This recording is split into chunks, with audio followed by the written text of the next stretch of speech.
సుధా కిచెన్కి స్వాగతం. ఈరోజు శనగపప్పు బియ్యంతో డోక్లా చేసుకుంటామండి. ఎలా చేయాలో మీకు చూపించేస్తానండి. కిచెన్లోకి వెళ్ళిపోదాం. ఇదిగోండి, నేనైతే ఒక కప్పు శనగపప్పు తీసుకున్నాను. చూడండి, ఇదిగో ఒక కప్పు శనగపప్పు తీసుకున్నాను.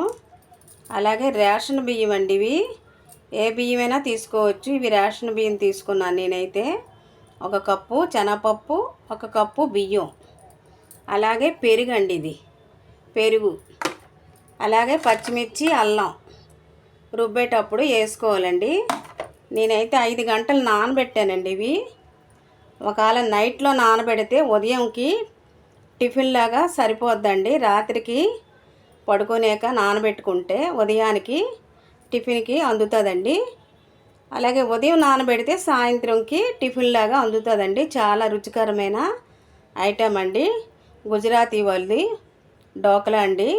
గుజరాత్ ఊర్లోని తింటారండి ఇవి డోక్లా. మనం ఇడ్లీ ఎలా తింటామో వాళ్ళు శనగపిండితో కానీ శనగపప్పుతో కానీ చేసుకొని చాలా ఇష్టంగా తింటారండి. మన ఆంధ్రులు ఇడ్లీ చేసుకొని ఎలాగ ఇష్టంగా తింటారో వాళ్ళు కూడా శనగపప్పుతోని డోక్లా చేసుకొని తింటారు. మరి ఎందుకండి ఆలస్యము, కిచెన్లోకి వెళ్ళిపోదాం. నేనైతే 5 గంటలు నానబెట్టానండి ఇవి. నేను 5 గంటలు నానబెట్టాను. ఇదిగోండి నానబెట్టిన పప్పు, ఇదిగోండి. అలాగే రేషన్ బియ్యం తీసుకున్నాను. ఇదిగోండి రేషన్ బియ్యం నానబెట్టుకున్నాను. ఇదిగోండి, ఏ బియ్యమైనా పర్వాలేదండి.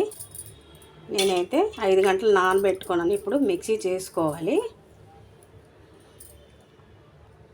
ఇదిగోండి శనగపప్పు బాగా కడిగి పెట్టుకున్నాను. ఇప్పుడు పప్పు వేసుకోవాలండి మిక్సీలో. అలాగే బియ్యం కూడా బాగా కడిగి పెట్టుకున్నానండి. ఈ రెండు మెత్తగా రుబ్బుకోవాలండి. చాలా మెత్తగా రుబ్బుకోవాలి. అలాగే ఇదిగోండి పచ్చిమిర్చి వేసి రుబ్బాలి. అలాగే పసుపు కూడా వేసుకోవాలండి. కొంచెం వేద్దామండి, పసుపు వాసన వస్తుంది. నేను పెరుగు తీసుకున్నాను కదండి, పెరుగు వేసుకుందాం.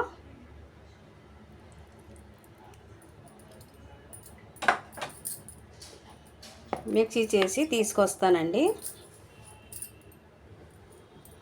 స్టవ్ వెలిగించేద్దామండి. డోక్లా చేసుకుంటాం కదా. ఇదిగోండి ఈ విధంగా పెట్టుకోవాలి. ఇలాంటి రింగ్ ఉంటే పెట్టుకోవాలి. ఒక 2 గ్లాసులు నీళ్ళు వేసుకున్నాను. మూత పెట్టుకుందామండి. బాగా కాగాలి. కాగిన తర్వాత మళ్ళీ మీకు చూపిస్తాను. ఇదిగోండి ఇలాగ వేసుకోవాలి. 2 వాయిల్లాగా వచ్చిందండి నాకైతే. గరిటతోని బాగా కలుపుకోవాలి. సాల్ట్ వేయాలి, కొద్దిగా పంచదార వేయాలి, ఈనో వేసి బాగా కలుపుకొని, ఇదిగోండి నీళ్ళు మరుగుతున్నాయి, దీని మీద పెడదాము.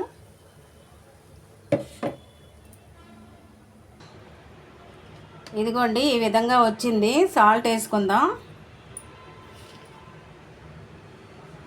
చూసి వేసుకుందామండి. మళ్ళీ ఎక్కువైపోతే మళ్ళీ కొంచెం ఈనో వేద్దాం. ఈనో వేద్దాం. చాలా మెత్తగా వస్తుందండి ఈనో వేస్తే. అలాగే కొంచెం సోడా వేద్దాం. బేకింగ్ సోడా అండి ఇది. బేకింగ్ సోడా చాలా బాగుంటాయి, మెత్తగా వస్తాయి.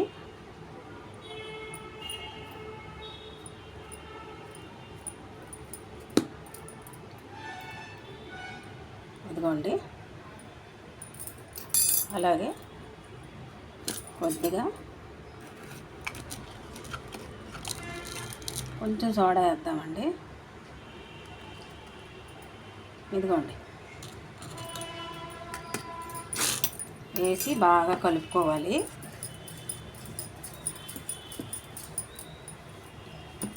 పంచదార కూడా వేయాలండి.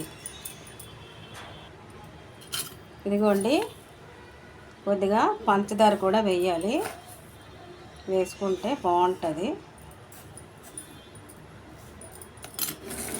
ఒకే డెకరేషన్లో కలపాలండి. చూడండి ఈనో అయ్యగాన ఎలా పొంగిందో. చాలా మెత్తగా పొంగిందండి.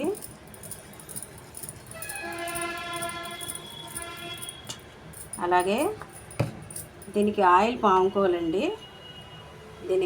ఈ గిన్నెకి కొంచెం ఆయిల్ పామాలి.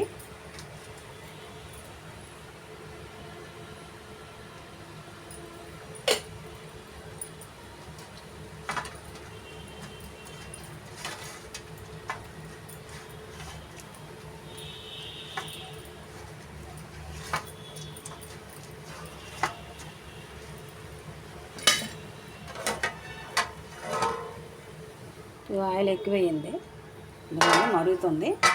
ఇలా పెడదాము.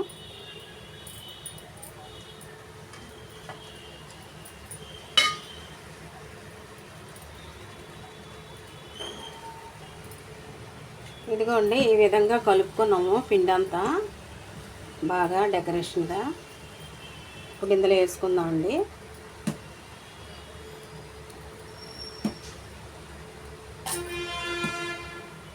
మనం కుడుము పెట్టుకుంటాం కదండి, ఆయి కుడుము సేమ్ అలాగే ఉంటుందండి. మనం మినపప్పు బియ్యం కుడుము పెట్టుకుంటాం కదా, అదే విధంగా ఉంటుందండి.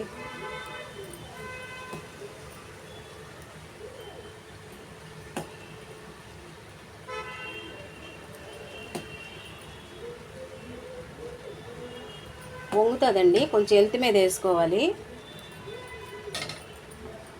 పొంగుతుంది.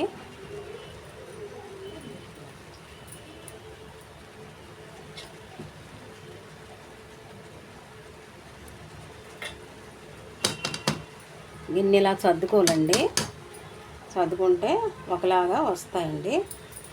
మూత పెట్టేసుకుందామండి. మూత పెట్టేసుకుంటే బాగా ఉడుకుతుంది.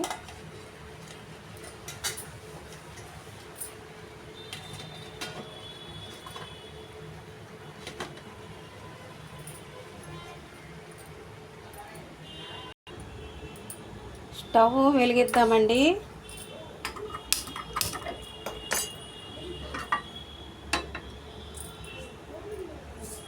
ఆవాలు వేసుకుందాం.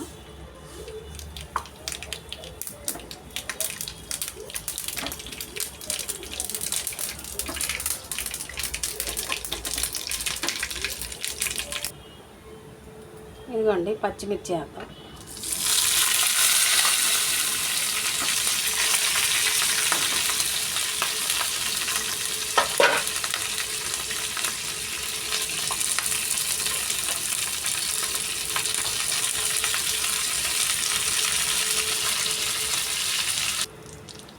తాలింపు వేగిందండి, కొంచెం నీళ్ళు వేసుకుందాం.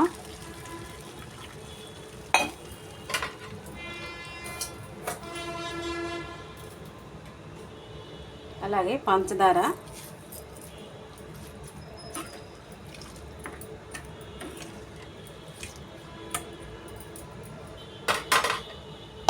పొయ్యి మీద ఉడుకుతుంది, చూద్దామండి.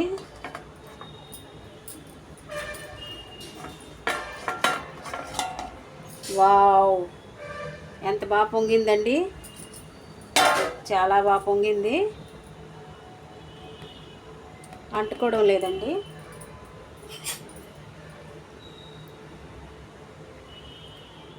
ఉడికిపోయిందండి, తీసేసుకుందాం. కొద్దిగా ఉప్పు వేసుకోవాలండి, అలాగే నిమ్మ చెక్క వేద్దాం.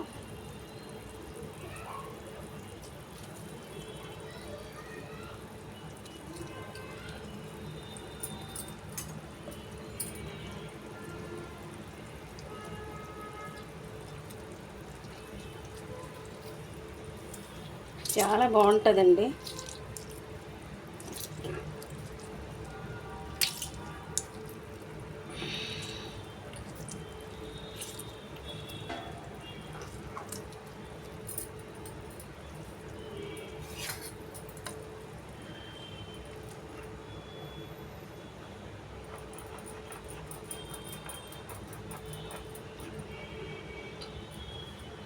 అయిపోయిందండి, స్టవ్ బంద్ చేసుకుందాం.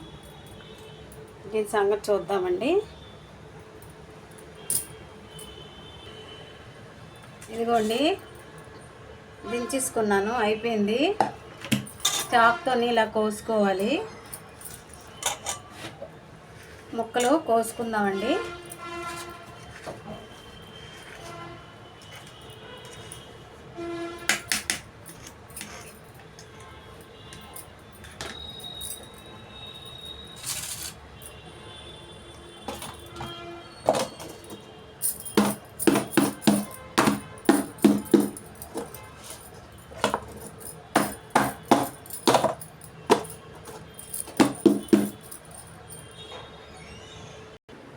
ఇదిగోండి డోక్లా అయిపోయింది, తయారైపోయిందండి. డోక్లా గుజరాతీ డోక్లా తయారైపోయింది. చూడండి ఎంత బాగుందో.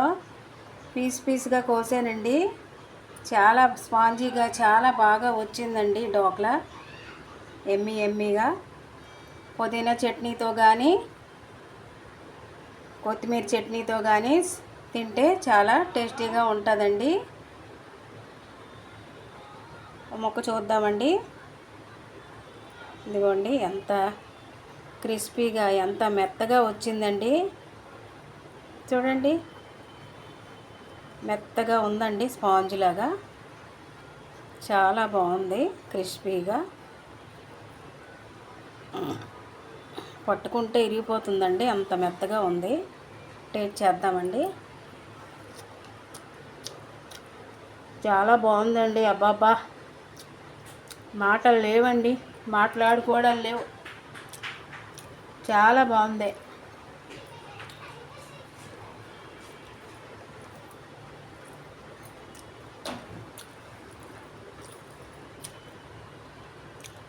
శనగపిండితో కూడా వస్తుందండి. నేనైతే శనగపప్పుతో చేశాను. శనగపిండితో కూడా వస్తుంది. శనగపప్పుతో కూడా హెల్తీయే కదండి. పెసరపప్పుతో కూడా వస్తుందండి. పెసరపప్పుతో కూడా చేసుకోవచ్చు డోక్లా, గుజరాతీ డోక్లా. నచ్చిందండి వీడియో?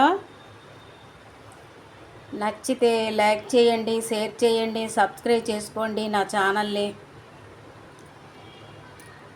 ఒక లైక్ చేయండి అబ్బా. మీరు కూడా, నేనైతే సింపుల్లో చేశానండి. మీరు కూడా ఇదే విధంగా చేసుకొని వండేసి మీ పిల్లలకి, మీ ఇంట్లో వాళ్ళకి, పెద్దవాళ్ళకి చేసి పెట్టండి. డోక్లా చాలా టేస్టీగా, చాలా రుచికరంగా ఉంటుంది. వీడియో నచ్చితే లైక్ చేయండి. మరొక వీడియోతో కలుస్తా. చివరి వరకు చూసిన వాళ్ళకి ధన్యవాదాలు. Bye bye.